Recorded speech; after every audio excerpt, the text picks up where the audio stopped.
evening, sports fanatics, sports fans, on a very special Super Tuesday. I know some of you may have been wondering where Comin and Klutch was.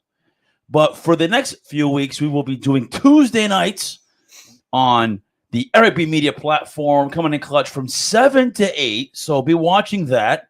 And hopefully we didn't throw anyone off. But good evening, sports heads. We are coming into another edition of Comin and Klutch, which, as always, is being brought to you by the amazing folks at Troy City Mortgage, along with their amazing partners in crime, the Walsh Title and Closing, who are working together to bring you the best home buying experience. Troy City Mortgage, the best place to get a mortgage in Massachusetts and Rhode Island, led by the great David Pereira. The team at Troy City Mortgage have local roots, deep knowledge, and expert solutions to get you the best mortgage possible.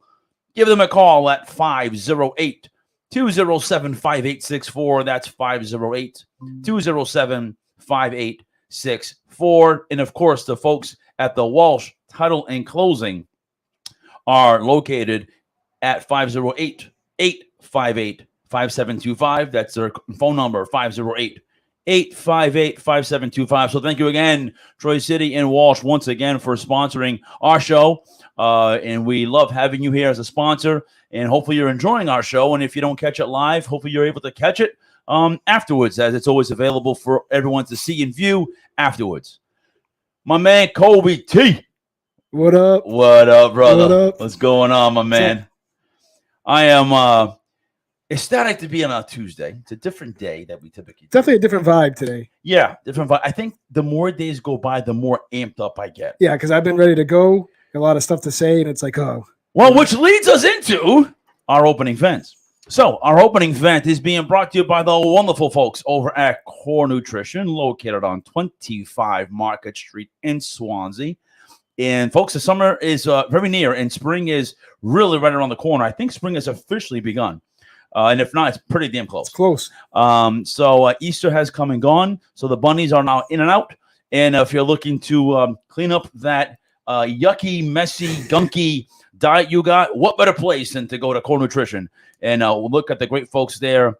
Ask for Ann and her staff, and that they will be able to take care of you and have those delicious shakes, Shakeology, and of course those amazing teas. I'll be starting to go now because now is the time. You want that beach bod? I get that beach bod. Beach bod, yes. And you know, that's my breakfast of choice every morning. It certainly is for Colby. So there is our opening vent. And Colby, I believe you are the first one up. And if you're not, you certainly want to be. Yeah, so it's all yours. Listen, I'm ready to go. Go ahead. I'm a huge baseball guy. I've been giving the Red Sox a pass. I'm not giving them a pass anymore. I'm pissed off. I don't know if I'm going to watch any more games for a little while. Wow. Because this is just kind of it's crap. It's crap that's being thrown at us. Here we are watching the Yankees on a 10-game win streak, and the Red Sox can't even freaking beat the Baltimore Orioles.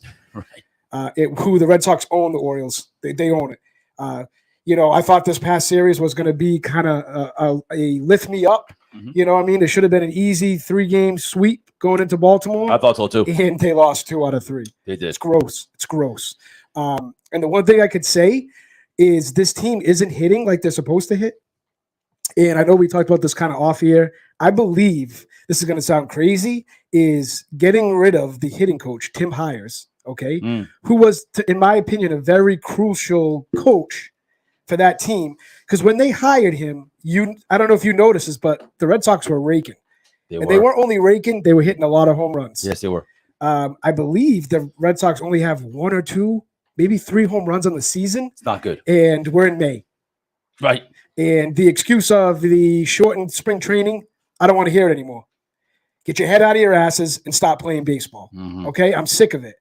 And you want to charge me an arm and a leg to go to Fenway? I'm not paying it. Prove it to me before I go to Fenway Park. There you have it, folks. And the Sox are not off to a good streak at all. We were calm, cool, collective when they started. And, of course, for some reason, they're just not doing what they need to do on the diamond. They're just, all over the place with bad at-bats, errors upon errors. The base running, I think, has been okay, but they've got caught with doing some bonehead things. But it's just the offense. And then, of course, you have the pitching. The starting pitch has been okay. Walker, was off to a really good start. And the bullpen kind of hurt him on some of the games. But really, it's these scores are not high scoring. And everyone thought that the pitching was going to be the downfall. And it really hasn't. It's the other way around. It really has been, yeah. The one thing, too, that aggravates me is, I liked Bobby Dahlbeck. He's kind of showed some promise, but he's kind of going back into the shell that he wasn't. He can't hit for shit. Like, you're in the major leagues and you're batting 1-something. Yeah. I mean, and first of all, it's the Red Sox. You're telling me you couldn't get anyone better to play first base for you? A. B. What the hell is Jackie Bradley doing back on this team? He is, yeah. That was an issue we had talked about off the air for a long time, about his inability to hit. Nothing new here in this great glove, and the team not hitting and him not hitting. It's just it's showing. Oh man, boy, is it tenfold? So your Red Sox are in trouble, folks. They are not swinging the bats worth of doo-doo, and it's really become a major problem. And they're losing games. And now here are the Yankees raking. They're off to a tear. Of course, are the Angels in town tonight? The Angels are in town. They're in town, and they're not sure. Shohei Ohtani might just be DHing apparently, which doesn't matter because that guy don't matter anyways. Yeah. So not a good thing there for them. So hopefully they can turn it around. The Angels will be a nice opportunity. A West Coast team coming over to the East Coast. Well, the Angels are. I think they're in first place. They are. They've been playing well. So it's a little bit of doom and gloom right now over there at Fenway Park. My opening vent is actually a positive one because it is, and it's not someone that I like, and we're going to go into him in a bit. It is Stephen A. Smith. Congratulations on being the one that has the manhood, if you will. The balls. Yeah, there you go. I want to be more politically correct. I don't know why. I really shouldn't. Maybe it's the Revs jacket that I have on it. I've been wearing it since they started winning. It's been now 8 weeks. But the Revs have started to win finally a little bit. So he came out. And he was on YouTube. And we're going to be playing some of those snippets later on. So, folks, we're going to start doing that. Some of that. We have to make sure we have some copyright things put in place. It looks like they're in place. And if they're not, what are you going to do? Just come over there. That's a good way to put it right there. What are you going to do? Just, you know where to find me, IRS and whatever. FCC, LBD, whatever other acronym you want to use to come get me. So maybe we should change our names then, too. Yeah. So, anyway, Stephen A. Smith went on a 7.5-minute tantrum on Kyrie Irving, who decided he was going to call out the media and everyone else and every other excuse and reasoning on their demise. And the name of the YouTube video starts off, wasn't it you, Kyrie? Wasn't it you who told the Boston fans that you were going to stay when you didn't? Yes. Wasn't it you that had said that it was LeBron James was the problem and that wasn't you? Correct. Wasn't it you that was tampering and really wanted Kevin Durant to be here? Even though he denied it for months. Right. So he is a pathological liar, and he has major, major issues. And I know we went on a tantrum on him a couple weeks ago. Last week we were here. Yes. It seems like a long time ago. I know it does. And Stephen A. Smith, I want to commend you for standing up on a platform where you're highly sought out. And I also want to thank my boy Carl Amaral for addressing this to me, which, by the way, I will, after the break, be texting him and letting him know that we're on. And he basically went on a tantrum on how basically Kyrie will never have the upper hand and last word as long as Stephen A. Smith is doing media. And I thought that was lovely. I thought that was amazing. I thought that was Stephen A. Smith finally taking that platform with all those millions of fans and telling him, as long as I'm breathing, you are never going to have the upper hand and say what you want and not take the blame game. You lost on your demise. You lost on the fact that you have a loser mentality. You lost on the fact that as much of a handle that you have as one of the top 5 greatest talents we've seen in a very long time, you do not have the complete package to be a winner.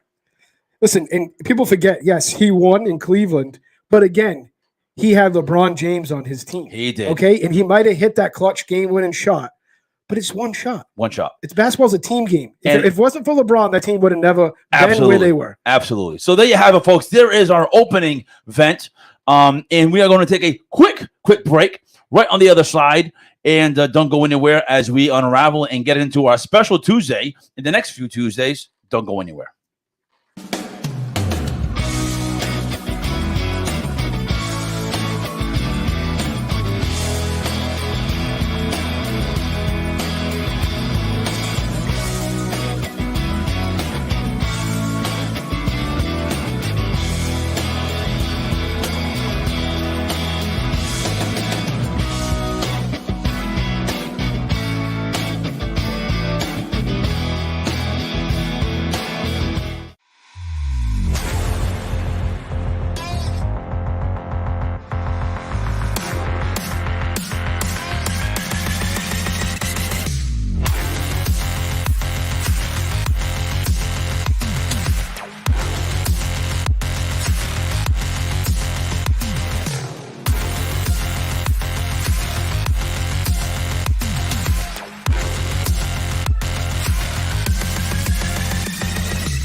And we're back, folks, to Coming in Clutch is what you're now watching and viewing 7 to 8 on Tuesday this week.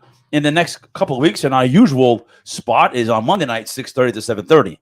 Our phone calls, if you want to take in a call and call us in, it's 508-974-3040. That's 508-974-3040. Don't be shy. Call in, chime in, and your calls make the show definitely much more entertaining as opposed to just hearing my dreadful voice over the airways. So coming out of the break, Colby, we had done our live hot and heavy vent that we always do, the opening vent, and Colby went into the Red Sox, and rightfully so. Boy, they play an abysmal baseball, and it's been brutal. Every time I've watched them, I'm thinking this might be the one that they turn it around, and it just is not happening.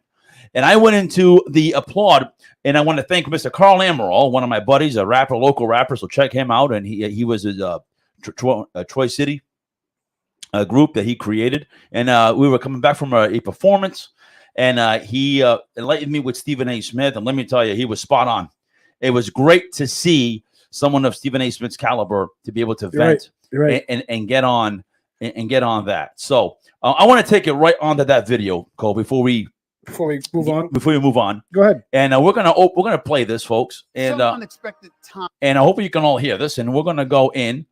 And we're going to kind of stop and talk as things get discussed, Cole. So here we go. Okay, this is Stephen A. Smith about 4 days ago on it's called Wasn't It You?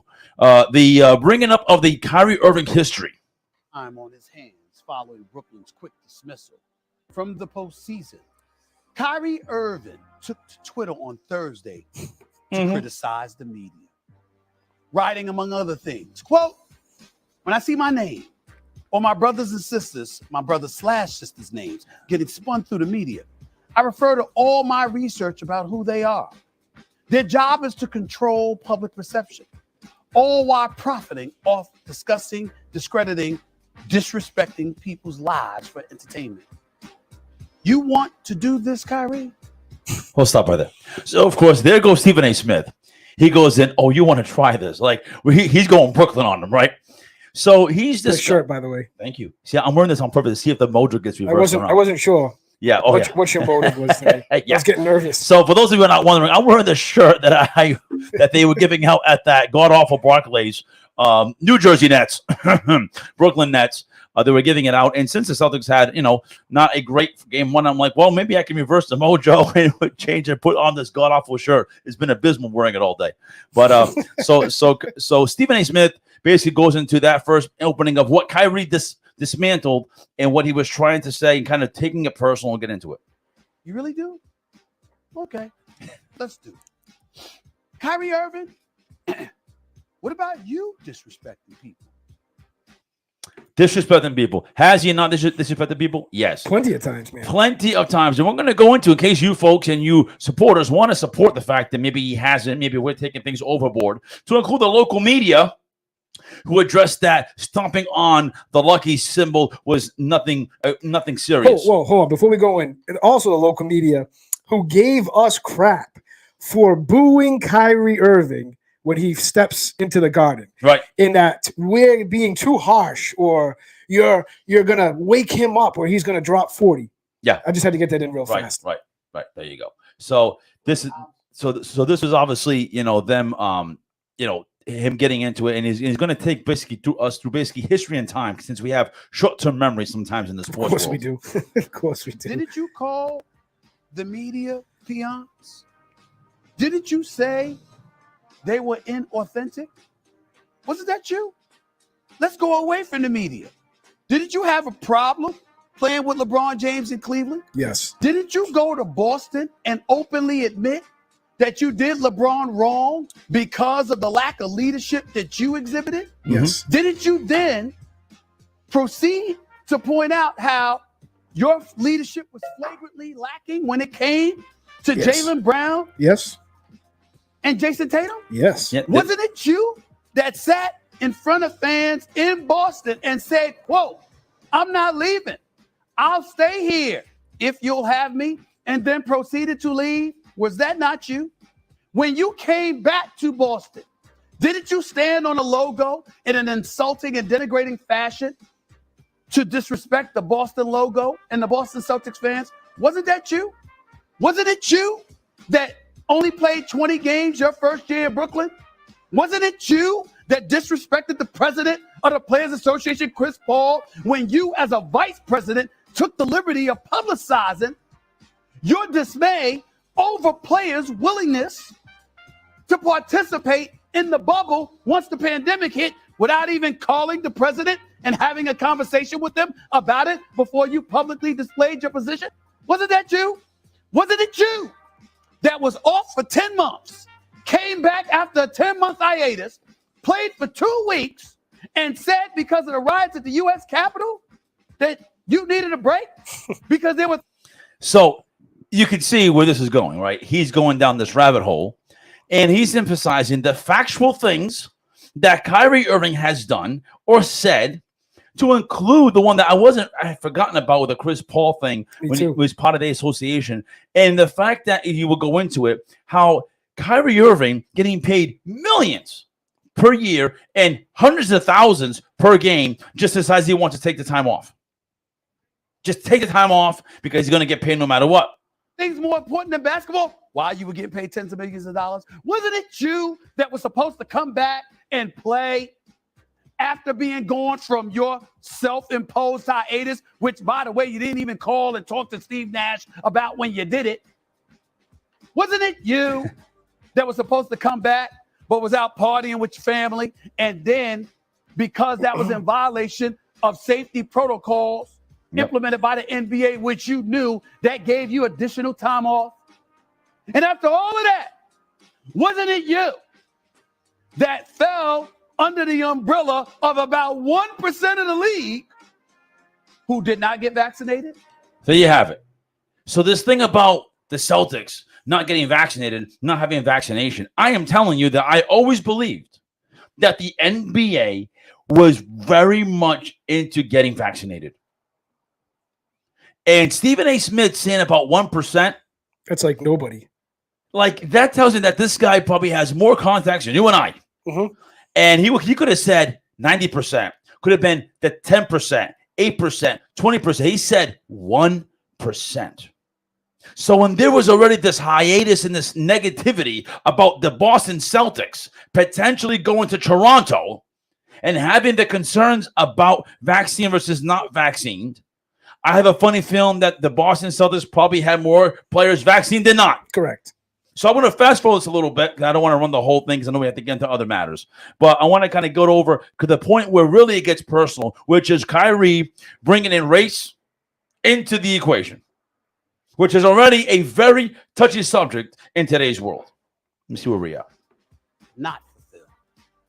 That's what this is about. It's about selfishness. It's about irresponsibility. I want to go back for a bit. There's a lot of racism. There's a lot of prejudice. You go on this tirade about keeping names and focusing on people who are saying things about you and even having the audacity to invoke race. My brother, it's not about race. Not in this equation. There's a whole bunch of things in this world about race. We know that. There's a lot of racism. There's a lot of prejudice. There's a whole bunch of things. It don't apply to you in this particular situation. Maybe it applies to you and other things going on in your life, which we don't know anything about and don't want to know. But when it comes to the game of professional basketball, all this is about is you not doing your job. You not fulfilling your obligation. An obligation you signed contractually on the dotted line to fulfill. And then you've repeatedly not fulfilled. That's what this is about. It's about selfishness. It's about irresponsibility. It's about being all about you at the expense of everybody else. You know, there you have it. So you can check the rest of that out, but you can see, Colby, that the things that we have been talking about and how we perceived Kyrie is exactly what Stephen A. Smith put out. It's just now people are going to jump on that because he is a big platform. So I don't want to hear about his handle anymore. I don't want to hear about his ability to take jumpers, the ability of him being probably one of the top 2 players on the court at any given moment. I have lost total respect for the individual. A professional who lacks professionalism. And that was just snippets of who he is. So that was what I want to kind of share with you folks. So a little bit of research to kind of go a long way. Well, I was going to say, isn't it kind of crazy to think that Kevin Durant has hitched his wagon to this guy? And Exactly. Kevin Durant is probably the greatest basketball player right now. You know what I mean? I think he's definitely giving LeBron a run for his money. But isn't it kind of like, and it kind of shows because when you see Durant, he can't handle anything anybody says to him on social media, and he has to fire back all the time. Right. And it kind of makes sense because in the beginning I was always like, why are these 2 guys like want to be like, why are they friends? Why do they want to play with each other? But it makes sense. They're pretty much the same person. Yep. That's what we're starting to realize. And the Durant that we had seen in Oklahoma City, which I was a big fan of. I loved Kevin Durant. He was a number 2 guy, drafted number 2 behind LeBron. If my memory serves correctly. Oden. I'm sorry. Greg Oden was the first, obviously the bust. And then, which has been now related to Zion Williams. We'll see. And, Durant being the number 2 guy in that draft. And I always felt that he was like going to be the quiet leader, just a soft killer, silent killer. And he was. And he really was. And then I don't know what happened. Same thing with Harden. Harden was fine in Oklahoma. I don't know what happened where they find their identities and the identities just... You know what it is? The media filling their heads up. Yep. And social media coming around the block too. So there you have it, folks. So there is our basketball team. We'll go to the Celtics here. But I do want to shift gears. And I want to kind of go backwards. And work our way up here. And, of course, we had the NFL draft that was proposed to us. And, of course, I stood up very late to watch it. And in case you were wondering, folks, the New England Patriots at 21, excuse me, they don't draft at 21. They move back, which is what they do. No surprise here. And they took Tom Brady Jr. So the Pats take at 29, they take Cole Strange.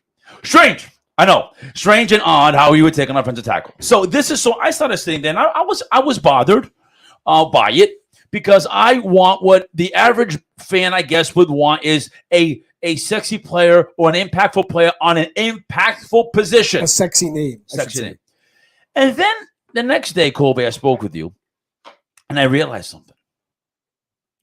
The media's NFL draft board is about as relevant as me learning how to use chopsticks when having Chinese food. You're right. It is meaningless because the reality is NFL teams, 32 of them, are going to have their own respective board slotted, slated, designed for their specific team and needs, which may not be needs necessarily that correlate with what you as a fan may think that they need. And it's a prime example of this is the Jets. The Jets every year have top whatever picks because they suck. And guess what happens? They pick a player. The media goes crazy. Mel Kiper's always like, oh, this guy runs this and they wanted to pick. Yeah. And guess what happens to the Jets? Dracula. They suck again. So the media's perception, just like you're saying, like, yeah, I guess I was upset because, everybody hyped up, oh, the Patriots going to do this, going to do that. But then when you sleep on it and you wake up, you kind of realize that Cole Strange is actually a pretty damn good player, man. Plug and play, from what I understand. Exactly. And for these people who kept saying that Mac Jones doesn't throw the ball enough or doesn't have any protection, guess what Belichick just did? He got someone to protect Mac Jones so we can see him throw the ball, okay? But again, that's not good enough. Wasn't it odd that when we started this podcast, folks, and I want you to call in 508-974-3040, that we were talking about how Mac Jones was getting killed. Mm-hmm. If he was getting killed, why are people still upset that Shaq Mason and Karras are not here? Were they not on that offensive line? They were. And listen, I like Shaq Mason. Shaq Mason was a damn good Patriot, okay? But just like anything else, his time came up. Like it was over. He wasn't the same player. And why the hell are the Patriots going to pay him $15 million if he wasn't protecting Mac Jones? And that's what I'm looking at. The body of work in relation to his contract was coming up. He was on a relatively inexpensive contract. He was. The New England Patriots have typically done a good job with offensive linemen. Typically. I know that Starnecki was always here. And I believe Matt Patricia is going to be involved with the offensive line, and that is not the name that you want to hear. I'm just going to go on the whim and say that I think overall the trench work, which is exceptionally boring in the NFL and in the game of football, is a part of the game that I think Bill Belichick has always done well in the trenches, whether it was defensive linemen or offensive linemen, as far as drafting them. So this infatuation on Shaq Mason and Karras, you're making it sound like he's John Hanna. He left because they weren't going to pay him that kind of money, and the Pats drafted them. I think Karras was undrafted. I can't remember. We'll find out soon. Shaq Mason was, I believe, a fifth round pick. So the time came up, they weren't going to pay them. And you folks, some of you, the media, particularly local, were complaining about the offensive line. And Belichick sucks, man. Belichick has no idea what the hell he's doing. But yet somehow he's won 6 Super Bowls. And again, you can have Tom Brady as your quarterback, but again, football is a team freaking game, okay? If you don't draft the offensive line that protects Tom Brady ain't shit. And I don't understand why people keep forgetting that. Yeah, you know what I mean? And I'm sorry, I'm at the point where I'm just getting pissed off now because everybody has something to say and how Belichick sucks at everything. Who did the Bucs draft in 2020, the first year that the Pats went over, that Brady went over? Wirfs. You know why? He was the best performing guy at the combine for whatever it's worth. But nobody says that. Why is it okay for Tampa Bay to draft him, but yet the Patriots draft someone to protect their guy who they believe in? Well, it's because Tom Brady needs to have protection because he's a pocket passer. What difference does it make? A quarterback needs protection and pocket presence. No, so this is what people here want to see, okay? I'll tell you what they want to see. They want to see Mac Jones go back and throw it 60 yards to Tyreek Hill and touchdown fantasy points, okay? Right. So is that what you want to see once every 3, 4, 5 games? Or do you want to see a team that's well-balanced that can protect their quarterback who doesn't get hurt and can win games without chucking the ball 60, 70 yards? It's a tremendous point because the NFL fantasy world has absolutely put people lopsided with their mindset. So we're going to go into some of the drafting. Here's what I did. Real quick, to finish my point. The Patriots drafted who they felt they needed on their board, and then they get faster. So now they newsflash. Don't even get me started on this. So newsflash, they wind up getting. They wind up getting the 2 fastest players in their respective positions. Yep. They've never done that. Wasn't it the Raiders and the Jets, who are not the best franchises, but they would get speed? Wasn't it something that I was hearing, Colby, every week I've been hearing? You need to get faster. You need fast guys. So they get the player that's fast, but unfortunately, because he has the smallest hands and he had the worst cone, guess what? Tom Brady had the worst line in the history of the combine. Now, I'm not comparing, Tyquan Thornton to Tom Brady. What I'm saying is, if we're going to predicate ourselves on the performance of a combine, you are using one metric of many metrics. Let me see him run in pads. How do we know that he's not going to be the kick returner, punt returner, and maybe, just maybe, I know it's going to be crazy, maybe Gunnar Olszewski might be the guy that takes the next step and starts playing in game time situation. Unfortunately, Gunner's not here anymore. But a guy like that, and a player that comes through the ranks. I know what you're saying. They have Berrios here. Braxton Berrios was here. Listen, he didn't work out here. Okay, guess what? The Pats drafted him. He's still in the league, and he's still in the league. To the Jets. So maybe there's something there with Thornton where they felt like, hey, Gunner could maybe make the move. He didn't make the move. He moves on. Now they got to have somebody back there. Special teams is a big part of what Bill Belichick does. So they drafted who they felt they needed, should I say. Not what you as a fan needed. But see, and here's the other thing that aggravates me. And they added speed. They added 2 corners. They added a receiver. They added some linemen. offensive lineman at the end, the defensive tackle. I think it was okay. You know what they did? Hey, They Ted added Johnson. depth. They added depth. Yeah. And for all these people out there, who want to say, why the hell did they draft 2 running backs? Do people forget, okay, what happened last year? Let's go back, okay? Second game of the season, James White out for the year. There goes 1 back, okay? Yep. Damian Harris still can't stay healthy a full season. There goes 2 back. So guess what? You're down 2 guys already. So now what are you going to do? Boulder's gone. Bring somebody off the streets? Yeah. Like this is what I mean, this infatuation that you need to get. No, they got depth. So if somebody gets hurt, they got 2 or 3 guys ready to go. And give it a shot and see what happens. So there you have it, folks. We're going to take a quick break. We're going to come back, and we're going to go pretty quickly, and scanning through the Pats picks over the last 15, 20 years real quick, and we're going to see, did they hit, did they not hit? Don't go anywhere on the other end, and we'll talk more sports coming up.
Welcome back, folks, to another edition, special edition on Tuesday night, 7 to 8 p.m. Coming in Klutch, our platform for sports talk and more sports talk. And coming off the break, we were getting into the Pats draft picks and what they did over the weekend. And we're going to work our way over into what happened most recently with the Bruins. And we'll get to that in a second, as well as the Celtics. But here's what I want to do. And then we'll get off the draft pick situation. So Cole Strange, first guy, Tyquan Thornton, the 2 Joneses, they get the running back, then some tackles, down the road. But here's what I want to do. There's been a lot of issues talks about Bill Belichick not being able to draft. So here's what I did, Colby. I want you to help me out with this. Okay, let's do it. I grabbed a quick roster of what the Pats have done since 2000. Mm-hmm. So if I bore you to tears, folks, don't worry. I'm going to try to keep it as exciting as I possibly can, because the media that you all listen to typically on the radio, they bore us with how terrible the New England Patriots have done with their draft picks. So here we go. 2000. Here we go. They drafted Adrian Clem. I would say that's a hit. He was on the offensive line for about 5 years. J.R. Redmond. He played. I say that's a hit. Hey, he won a championship. He was here. Greg Randall, tackle. He was okay. He played 51 games. He was on that team for 2001. Dave Sincheski, no idea. Tight end. That's a bust. Never heard of him. Yep. Jeff Marriott, never played. That's a bust. Antoine Harris, not bad. Played for a few years, but you know what? We'll say he was a hit. He played for 52 games. Tom Brady, obviously. No, that was a bust. David Nugent, defensive end. He actually played for a little while, but we'll make him as being a bust. He didn't really go very far. Tisdale, bust. Patrick Pass, I would say was a hit. I liked Patrick. Patrick, he was service. I'm talking about serviceable players that lasted. He played in the league for 7 years. So 1, 2, 3, 4, 5, 6 hits. 2001. Seymour, hit. Matt Light, hit. Brock Williams, bust. Jabbar Halliday, probably a bust. Yes. I don't even know who that guy is. Yep, sounds about Nakeem Kabar, probably a bust. Arthur Love, bust. Leonard Myers, bust. Parkman, bust. TJ Turner, bust. Terrible. They got two Kudo Hall of Famer there. And that's what they got there. We're up to 8. 2002, Daniel Graham, hit. I like Graham. Deion Branch, hit. Rohan Davey, bust. Jarvis Green, hit. Played pretty well. I think he passed away when they're passing away. Antoine Womack, bust. David Givens, definitely a hit. Yeah, I love David Givens, man. That's 4. 03, Ty Warren, hit. Eugene Wilson, for the most part, when he was healthy, serviceable. Yeah. I want to say he was a hit. Bethel Johnson, probably a bust. Definitely A bust, right? Dan Klecko, one that's doing pretty well once he left us. And he played for 5 years. So would you say? I would say, no, I want to say he was a hit. He played for 5 years, and he was okay. Yeah. I mean, he went to another team and did well, but I guess for here, he was a bust. So, I'll put a bust, even though I think he was a hit. We'll say he was a bust because he didn't do well here. Santi Samuel, a hit. Definitely. Dan Copen, a hit. Spencer Need, a bust. Banta Kane. Tully Banta Kane. You know what? That was a hit. He was a hit. He was a 7th rounder. He played 113 games. I loved Banta Kane. That guy was a hit. He was a stud. Ethan Kelly, defensive tackle, bust. 1, 2, 3, 4, 5. 1, 2, 3, 4, 5. That wasn't a bad draft. All right, not a bad draft. We're about, besides 2001, we're about 50%. Vince Wilfork, hit. Ben Watson, hit. Marquise hit, bust. Gus Scott, bust. Dexel Reed, bust. Cedric Cobbs, he was a hit. He played. Didn't he play for a little while? It's okay. But I'll call him a bust because he did, he played for a couple years. Not too long. PK Sam, definitely a bust. Definitely a bust. And Christian Morton, bust. So they're not a great draft, but they got Vince Wilfork, who just got into the Patriots Hall of Fame, I think. Or if not, he got really close. Oh, he's going. He's going to eventually. And Ben Watson, 2 serviceable players. Next one. First overall pick, Logan Mankins, hit. Ellis Hobbs, played. Hold on, real fast. Mankins, remember there was some brushback. Oh, they wasted a pick on Logan Mankins. Remember that? Yep. It's kind of like this Cole Strange thing. That kind of reminds me of that. I'm getting to some really interesting names here. Ellis Hobbs. I like Hobbs. Was the first serviceable guy. Okay, he was put up and matched up against it. They keep thinking about the physical burst. He was hurt. Wasn't he hurt? Yeah, and it was a bad matchup at that day. But he played. Nick Kaiser, he actually played a few games, and he was a hit. 3rd round guy. He was here for a while. James Sanders. Remember this name? I'll tell you who he is. James Sanders, defensive back. That's the famous Sanders that everyone was talking about that was going to be the savior for the Indianapolis Colts. Interesting. And then he wound up staying with us. He played for quite some time as a secondary here for us. So he played for 114 games, and he was in the league for 7 years. That was a hit, especially as a 5th round guy. Matt Castle, I would say, relatively speaking, he was a hit. He hung around. Yeah, he wasn't a star. Even after us, he still did his thing. Andy Stokes, obviously a bust. So Castle didn't even start in college. Right, I heard. Yes, 5 players. Okay, so you see where I'm going with this. Yes. Okay, we're gonna skip over 06 real quick. Maroney. Yeah. He was all right. He was okay. Chad Jackson, bust. Dave Thomas, he was a bust. Garrett Mills, he was a bust. Gostkowski, major hit. Ryan O'Callahan, major hit. Jeremy Mincy, forgot about this guy. Guy actually hung around for a while. He just wasn't on Matt Roll. He just wasn't on the thing for a while. Coming in clutch, you're alive. What's up? What's going on, Matty? How are you, man? Doing great. Just taking some shuttles for the kids for their sporting activities, listening to the Celtics game, and me listening to him beat up pretty bad on the Bucks. So. Well, I can tell you that. Very good things happening. Yeah, well, we haven't even talked about the game yet. We're going to get into it in a little bit. We don't want to jinx them. Yeah, but so far they're doing really well from what I understand. They're rebounding quite well after that first game. We are going to get into Bruins. I know you're a big Bruins guy. So, and I know we got to get into them. What are your predictions on them? What are you thinking? That first game was very disappointing. They didn't really show up to play, but the Bruins are a pretty resilient team, and they don't really go down without a fight. So I see them coming back strong in the second game, and I think that it's really important for them to at least split these two home games Definitely. in Carolina so that they can come back and with the momentum to go into the TD Garden and start building on what they know to how to do best. But there's always been consistency with the Bruins. They got the talent, they got the determination. It's just that they got to show up and they got to play and they got to just keep playing hard.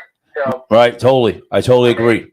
Yep, totally agree. So I appreciate you calling in, my man. You got anything else? Anything else you want to share? Jaylen Brown is having an incredible game, like career night. So something just to keep an eye on when you get to talking to the Celtics. And that's what I'm talking about. One of the Jays That's had what to I want step to hear. up. One of the Jays. I know Brown came in really early today. He was ready to go. So Yeah, definitely. All right, Matt. Good stuff, man. Call in anytime, buddy. You're always welcome in this show. thank you. Thank you. There you have it, folks. The Celtics are on a tear, and Jaylen Brown is off to a great tantrum. So I know we're gonna get beyond this. So I grabbed this list. I'm not gonna go through every single name. Obviously, there's a ton of names.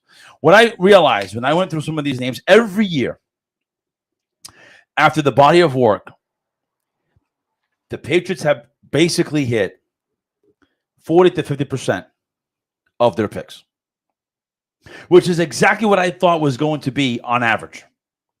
Every year, there was a player that came out of something in being serviceable. 07, Merriweather, he was serviceable. 08, Gerard Mayo, super serviceable. 09, Patrick Chung. Pretty good. 2010, Devin McCourty. Pretty good.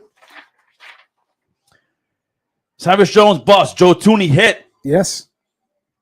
Malcolm Mitchell would have been a hit if he didn't get hurt. Correct. There's your boy, Ted Karras. 6th-round pick. Isaiah Wynn, supposed to be pretty good. We'll see what happens. Sonny Michel, still serviceable. Sonny Michel. Duke Dawson was definitely a hit, a bust. Juan Bentley, obviously appears to be a bust, but he's still here. We'll see what happens. Braxton Berrios, not doing anything here for whatever reason, but he's doing something there. All pro guys seem to be doing some good stuff over there with the Jets. No, you know about N'Keal Harry, and his issues, not very good. But there's Damian Harris in the 4th round. So, I don't know. I see through the years. We hit him real quick. Malcolm Brown was serviceable. Then I look at Trey Flowers, great hit there. Shaq Mason, there he is, 2015, 4th-round pick. Cardona, still here, one of the best long snappers in the game. Still doing some good things there. Not a sexy name, but a name that's serviceable. Easy a bust. Jimmy Garoppolo was a hit. Good, whether you like to hear him or not, he's still playing. Guy's still playing. James White, major hit, 4th-round pick, 2014. It's about 4 picks. They had 8 picks. You get my point. Yeah, listen, so, and that's why I'm saying everyone freaking out. Oh, they didn't get this guy. They didn't get this guy. They didn't get this guy. I feel who the hell cares, man? I feel that this draft they have a chance of hitting about 50%. Cole Strange could be a baller. Thornton could be a baller. One of the 2 corners, maybe both could be a baller. So let me ask you this: say Thornton turns out to be pretty good. What do you think people are going to say then? Well, they're going to say that they drafted him too high. So here's my point to this. And and remember that 2nd round, there's 2 or 3 receivers that went after him. So let me we got to watch that. Well, this is what I want to say to you, because again, nobody's talking about this. But I did read a story that the Pittsburgh Steelers were going in on Tyquan. Okay? That's the receiver they want. Okay, and let me tell you something. Newsflash: Pittsburgh knows how to draft receivers. They do. So if you're wondering why the Patriots traded up, it's because they traded up to jump Pittsburgh to go get Tyquan. Okay, so that's why they jumped up ahead of them to get him. Which goes to go ahead. And so clearly, if Pittsburgh's interested in this guy, there's a reason for it. Yep. Obviously, the Pats had him high on their board because they wanted him. Okay. But again, then all of a sudden, now the guy that Pittsburgh took, Pittsburgh knows what they're doing. They drafted this guy. It's like, because their body of work. So what is it? Because Pittsburgh wanted Tyquan. They didn't get him. So obviously, they had to go to the second on their big board. All right. Right. So let's see what happens. Right. So there you have it, folks. The Pats can't do anything, but I just ran off exactly what they've done. And for the most part, I keep hearing about them having these busts, but the players that you're upset about them not keeping are players that were drafted, and the draft that you say is a bust, and them getting another offensive tackle. Well, Nelly, I don't know if you knew this. Newsflash, breaking news here. Tom Brady was the one that drafted all those players, right? Oh, that's right. And with that, folks, we will take another quick break. We'll come back. We're going to indulge right into the Celtics and Bruins. And don't go anywhere. We'll be right back.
And we are back.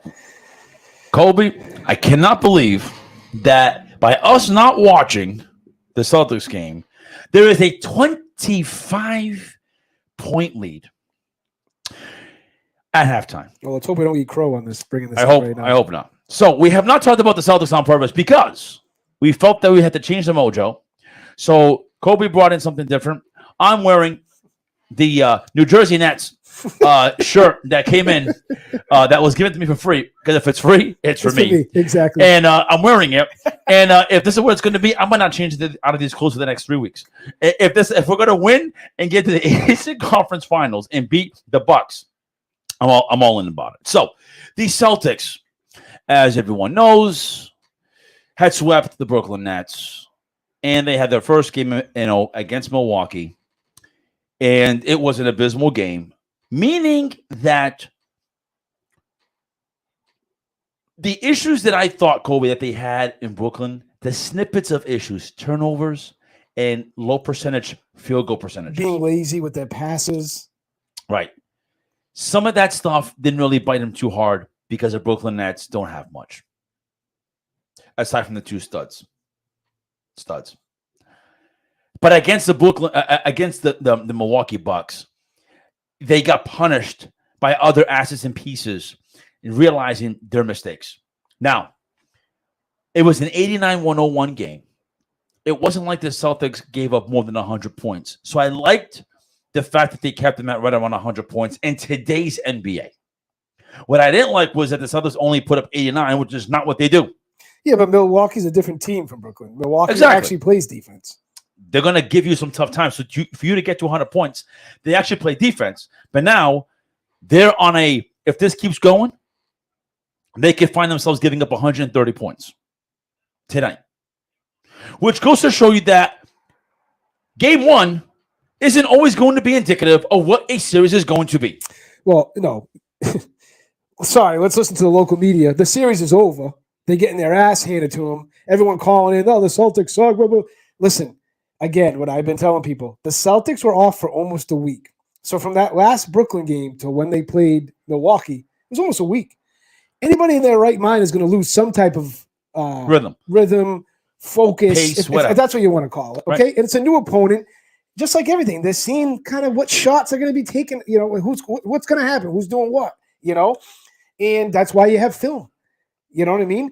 I bet you the Celtics after that loss, well, obviously they were pissed off. They weren't happy. You could just see it in their press conference. Of course. I'm sure they woke up early next morning, already went to the gym, watched film, and already had some type of game plan going into what they were going to do today. I think them taking the first loss, which I don't like. I've always said I always want to see in a 7-game series a team winning the odd match games, like the odd numbers, the 1, 3, 5, 7s. Correct.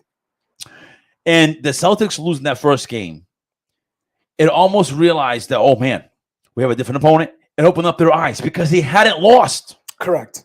I think they needed it. I think it woke them up a little bit. I think so too. So the series is not going to be over. It God willing, everything should work according to the plan here. A 25-point lead should be enough to get past game 2.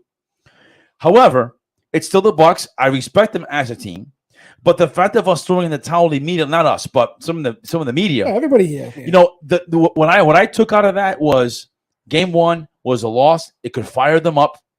They put up only 89 points. I think they can do better than that. And if they keep the Bucks at 100 points and nothing more, then there's a chance.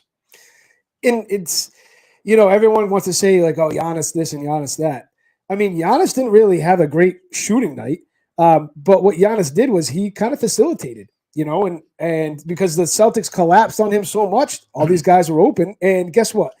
You know, they hit their shots where maybe tonight we're not watching it. Maybe Giannis is doing the same thing tonight, but they're not hitting their shots. You know what I mean? There were some people that were telling me that them doing the double team. We talked about this. Every time it seemed that the last stretch of Celtics playing basketball, their defensive abilities have always been to whoever has the ball for the most part, especially if he's a playmaker and he's going to do something with it, that they were going to have a double team of somebody over to come and help. In the game 1, that was happening. Mm-hmm. I still want that to happen to a certain degree. You cannot isolate yourself against Giannis. But that's how I look at it. Is I'd rather let him get his. He's going to get his anyways. So what's he going to do? Score 120 points and beat you by himself? No. Like, obviously play defense on him, but guess what? If he gets it, he gets it. It's the other guys that they need to be ready to attack and play really good defense on. Yeah, and maybe, look, I thought that maybe they should keep double teaming up Giannis when they could. But I think, you know, Ime, who's been a tremendous coach, specifically the second half, realized they're going to have to change their ways and say, you know what, we can't do that because these guys have better playmakers as well. Yep. So I think you're right. They're going to have to be able to say, listen, we're going to have to isolate from time to time, defend other people, and get hands in other people's faces, other shooters and other players in the Bucks, and see what happens. And I think what might be happening tonight, even though we're not watching it, they're up by 25 points at the half, and Jaylen Brown has 20 points. So this defense that we were expecting to see from the Bucks so far in game 2 is not happening. 508-974-3040. And I already knew this game was going to be different before it started because, you know, players usually show up 2 hours, hour and a half before game. Jaylen Brown was there at like 3:30 this afternoon. There's a video of him walking in, he's focused, ready to go. And he was out there shooting. Because he didn't have the greatest game 1. We know it probably affected him, and he's like, I'm not going to let that happen again. Right. And I like that attitude. That's the attitude they usually be taking. So this game, for some of you are probably watching this, so maybe you're not able to chime in onto our podcast, but we are going a little over tonight. We have a lot of talks to get into, and I'm going to get into the Boston Bruins. We had a call in from Matt, and Matt, you know, gave us our his opinion on the Bruins, and I was fearful about this matchup. Carolina had changed their ways this year, and they had kind of been a busting laughing stock for quite some time in the playoffs. And the Bruins did not have a good series all season against them. A combined score of something like 17-4 scoring. The problem with the Bruins has been the problem that we have seen, which is their power play is abysmal. And now, not only are they struggling with the power play, they're not able to get in, even more so, against the best team and the PK killing. So you're playing against a team that's the best power killing team. They had some chances in that game last night. Well, I was just going to say, I'm not a big hockey guy, you know that. But I watched that game yesterday, and, like, that's on the Bruins, man. The Bruins had plenty of chances to get it in the net. And you want to know what happens in the game of hockey when a goalie that kid who was in the net between the pipes doesn't have the experience, but how you gain confidence is by not allowing goals to go in. Correct. So now he was a little shaky, and as the game kept going on, and Carolina put up points, it was 2-1 at one point, but then he started making some bigger saves. His confidence went through the roof, and I knew it was over. Allmark had a mistake on one net and one goal, a soft goal. He was pretty solid besides But that. overall, he was solid. The back line is a sieve. Grizzlick is a hot mess back there. A hot mess.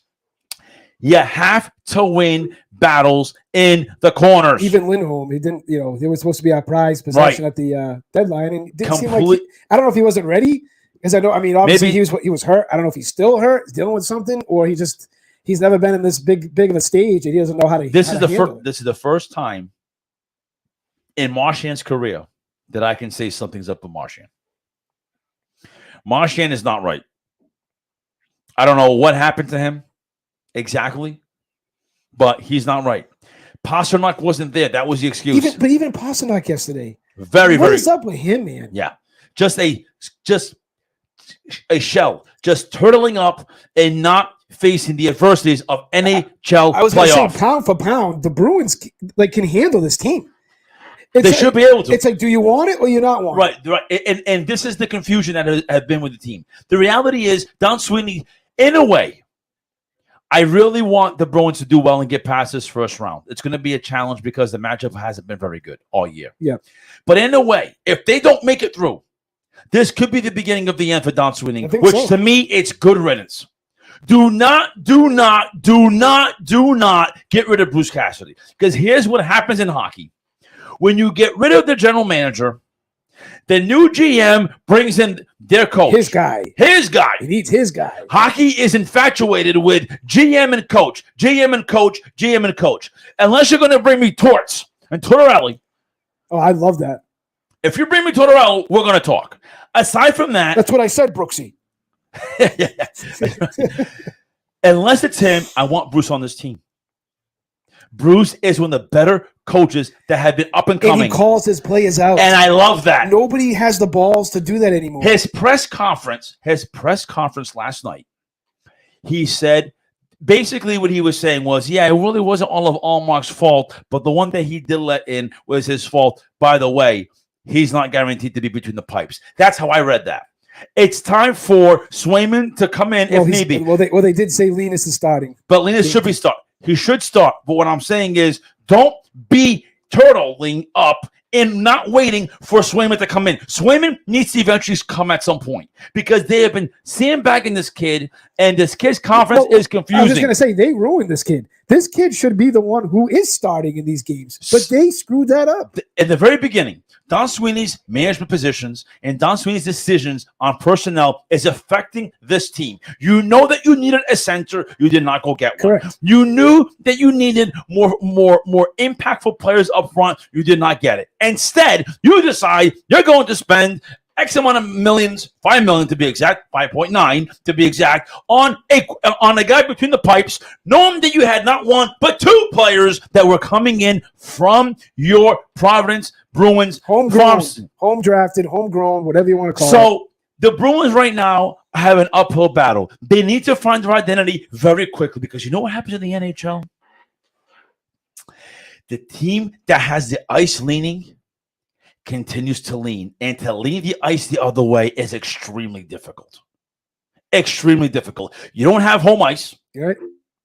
And Carolina is now beating you by a landslide. But it was 17-4 was the score in the regular season. Now that number is up to 23-5. Listen, I mean, anything can happen tomorrow night. I mean, listen, if the Bruins They need to get their butts out of. They need to get their heads out of their butts. Start skating. Stop back checking. Stop watching the puck move around, and stop playing like this is game 73 of a season that you had already solidified them being number 6. I am sick and tired of the Bruins. I am sick and tired of the Bruins roping me in as a fan, and I knew this was going to happen. I knew it. I am such a bozo when it comes to this, especially when it comes to hockey, because I love the game of hockey. It's just a tough. NHL playoffs it really should be borderline adult content. It's that good. And I knew this, Colby. I'm just laughing because I'm just sitting back. I should be recording this right now. The minute that I knew that the Bees were not going to be able to catch Tampa Bay, there was sort of like this pedal. They fell off the face of the earth a little bit as far as their focus, as far as the spotlight on their team went downhill because they knew they were going to stay as the number 6. Yeah, but can I say this real fast? How come the Bruins team that played the last week of the regular season, who was engaged, who was kicking everybody that they play's ass, how come that team didn't show up last night? Because their power play is abysmal, and the penalty killing team on the other side is the best in the league. They don't jive. To win NHL games, you have to have your special teams, which is power plays, engaged. If you're going to solidify yourself to just play 5-on-5 and roll out your 4 lines, it is going to be a very difficult task. And the way to win that, Colby, you got to have a goalie playing in his head, and I don't think it's going to happen yet. Well, this is a little side piece of this whole thing. Watching that game yesterday, those fans, all right? You can tell they have nothing to do in Raleigh, North Carolina, okay? First of all, that team should not be in Raleigh. That team should be in Charlotte with everybody else, okay? The fact that you're on the other side of the effing state for a hockey team is freaking disgraceful. No wonder why that team sucks, right? Yeah. So, newsflash, okay? You guys think you're loud? Wait till you hear the TD Garden. Okay. Yeah, right. Oh, yeah. So, I mean, the Bees have to take a game. They cannot leave there. They have to take a game out of there and come back to the Garden and try to make this a serviceable series, or it's going to be over very quickly. Yeah. I think the talent pound for pound should be there, but the matchup I thought was going to be better than this. But what we're seeing is in the NHL, the true colors, Colby, always come out. Who wants it more? The true colors. And I think the depth of the Bees may have been something left to be desired because of Don Sweeney's decisions throughout the regular season. And this is what we have right now, a uphill battle with the Boston Bruins. Yeah. A shame, but that's where we're at. So, folks, that is what we have going on for the Bruins and Celtics hot takes here. I know we went a little over tonight. I want to just dabble into a couple more things, Cope, if I may, before we leave. The MLS Revolution. I am wearing the New England Revolution, the old logo. Thank you very much. That new logo is very, very confusing to me, and it's not helpful. But they have now won 3 games in a row. I will be there on Saturday's game. It's my boy's birthday. Happy birthday to my boy X. We are going to watch the game. Yeah. Well, hopefully they win. And they need to win because his birthday wishes will be on the Jumbotron. It's a must win. Yes. So, Bruce, if you're watching and listening, which we know you are, stop playing with 2 forwards. Apparently, the 2-striker thing isn't working out, and start changing the formations, which is what he started to do, and allow these guys to be able to play better soccer from the front to the back, and from the back to the front. Thank God, eventually we're going to be getting Matt Turner back. If he's not already back, he's already starting to be out there more involved. I know it's early. They got 3 home games in a row. They got to continue the pace. They have a lot of work to do as well. I know the season's early, but you better show up. The weather's getting nice too. You better show up this weekend. You better be ready to go. You grabbed some players that were questionable players, and here we are. You have to be able to finish up this weekend. You're right.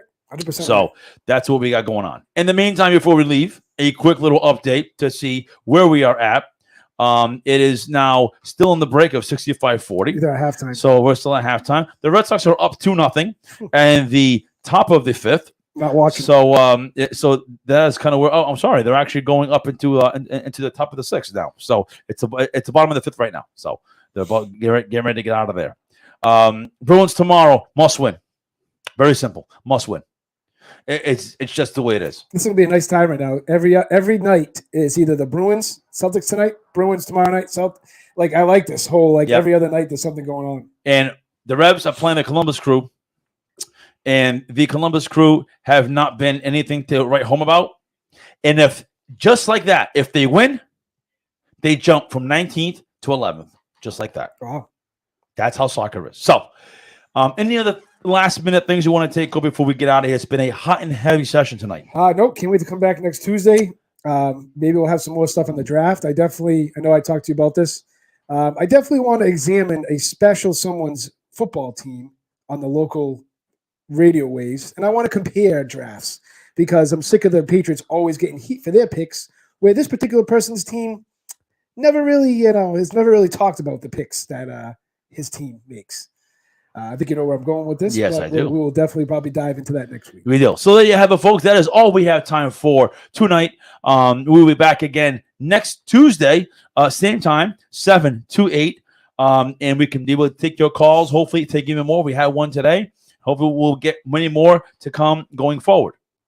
So, as always, the podcast of Comin and Klutch is being brought to you by Troy City Mortgage and, of course, their amazing excellent partners over at the Walsh Title and Closing, who are working together as a tag team to bring you the best home buying experience.